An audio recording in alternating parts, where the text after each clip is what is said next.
Hi guys, इस video में हम बात करेंगे जो भी स्टूडेंट्स आप लोग इस बार किसी भी बोर्ड में या इससे पहले आपकी पढ़ाई छूट गई है या किसी बोर्ड में इस बार फेल हो गए हो, एसेंशियल रिपीट आ गया है और आप जो है अपना साल बचाना चाहो तो मतलब इसी साल कंप्लीट करना और बहुत ही ईजी वे में, तो आप लोग के लिए एनआईएस का स्ट्रीम 2 का एडमिशन बाकी है।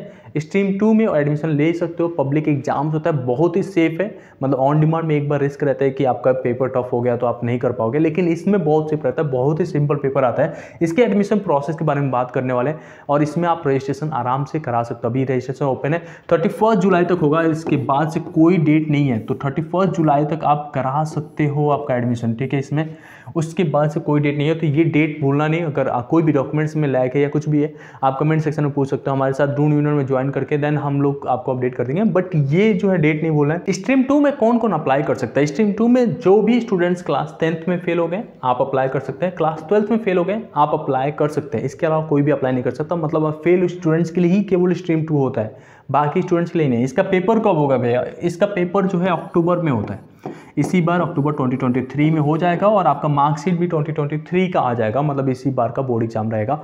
तो आपका जो है साल भी नहीं खराब होगा और ये पेपर भी बहुत सिंपल होता है और पूरी तरीके से हम गाइड कर रहे हैं। आपका सिलेबस क्या रहेगा, 11th 12th होता है, इससे डरना नहीं है।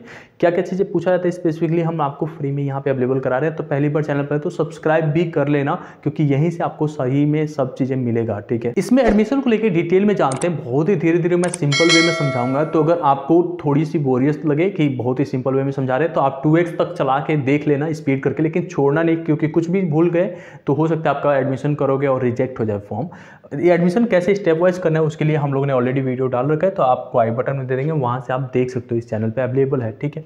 तो एक और मैं आपको पेज दिखाता हूँ और यहाँ पे बताते हैं क्या क्या अवेलेबिलिटी रहता है। सबसे पहले बात करते हैं, अगर आप सीबीएसई में फेल हो गए हो तो आप जो है अपने मार्क्स की टीओसी करा सकते हो। मतलब मान लो कि आप सीबीएसई में जो है आपके पास 5 सब्जेक्ट थे, इसमें से 2 या 3 में आप पास हो गए हो, तो सीबीएसई का जो मार्क्स है वो एनआईएस में क्रेडिट करा सकते हो। क्रेडिट टीओसी होता है, ट्रांसफर ऑफ क्रेडिट। इसका मतलब होता है कि एग्जैक्ट सब्जेक्ट का जो मार्क्स आया था वो एज इट इज़ एनआईएस में आप ट्रांसफर कर सकते हो, उसका पेपर नहीं देना पड़ेगा। लेकिन इसमें रिस्ट्रिक्शन है, केवल 2 सब्जेक्ट के मार्क्स ट्रांसफर होंगे।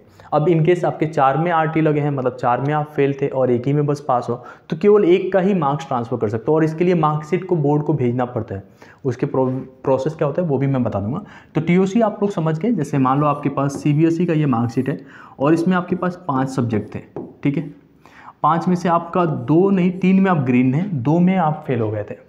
अब आपको टीओसी लेना है, तो टीओसी के लिए क्या करोगे, यहाँ से जो 2 सब्जेक्ट के मार्क्स हैं, केवल 2 के, कोई भी 2 उठा सकते हो। ऐसा नहीं कि इंग्लिश का उठाओ या फिजिक्स केमिस्ट्री का नहीं उठा सकते या कुछ भी। मान लो फिजिक्स केमिस्ट्री में टफेस्ट था, वो पास हो गया था, अब वापस से पेपर नहीं देना, तो मैं फिजिक्स केमिस्ट्री का केवल जो है वो मैं उठा लिया। बाकी 3 सब्जेक्ट के लिए रजिस्टर करूँगा, इंग्लिश हो गया एंड देन हमारा मैथ हो गया और उसके बाद से हमारा एक एडिशनल सब्जेक्ट है फिजिकल एजुकेशन, तो उसके लिए। लेकिन यहाँ पे जब आप सब्जेक्ट चूज करोगे तो उसमें फिजिकल एजुकेशन दिखेगा नहीं, लेकिन जब आप एग्जाम्स के लिए रजिस्टर करोगे तो उसमें फिजिकल एजुकेशन एंड योग नाम से एक सब्जेक्ट आता है, वही फिजिकल एजुकेशन होता है, उससे आप अप्लाई कर सकते हो, ठीक है। अब इसमें जो है एक और चीज़ ध्यान देना पड़ेगा, जो फिजिक्स और केमिस्ट्री का एग्जाम होता है वो केवल 80 मार्क्स का होता है और 20 मार्क्स का प्रैक्टिकल होता है, ठीक है। बट नंबर जब ट्रांसफर होता है तो वो 70-30 के रेशियो में ही ट्रांसफर होता है, तो उसमें आपको परेशान नहीं होना है। इनकेस अगर कोई भी नंबर ट्रांसफर होता है, ये आप लोग को नहीं सोचना है, बस जैसा है वैसे ही ट्रांसफर वाले में डाल देना होता है डिटेल्स, वो हो जाता है। किसी तरीके का अगर प्रॉब्लम आता है एडमिशन में तो हम लोग आपको हेल्प करते हैं। ड्रून विनर पे जाकर आप ज्वाइन कर सकते हो, वहाँ से हम लोग टोटली आपको सपोर्ट करेंगे कॉल करके, ठीक है। तो वहाँ से आपका एडमिशन हो भी जाएगा और पढ़ने का क्या स्टडी मटेरियल्स हैं वो भी हम प्रोवाइड कराते हैं आपको।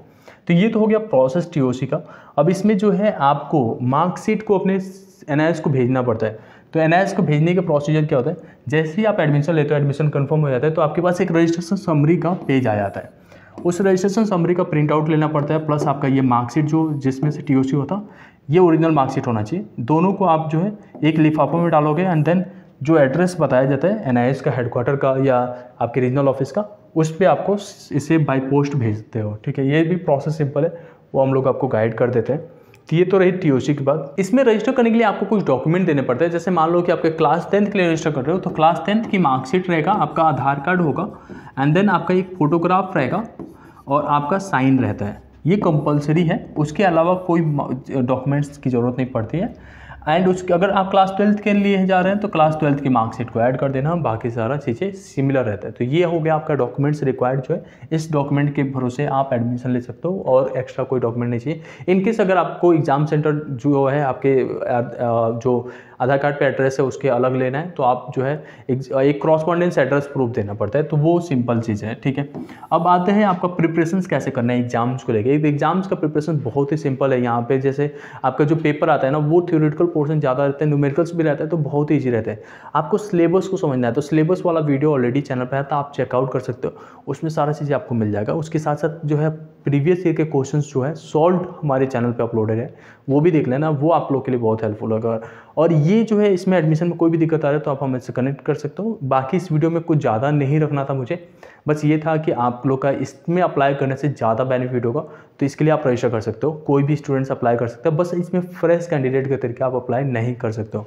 होप इन डेट आपको वीडियो पसंद आया होगा। Thank you so much.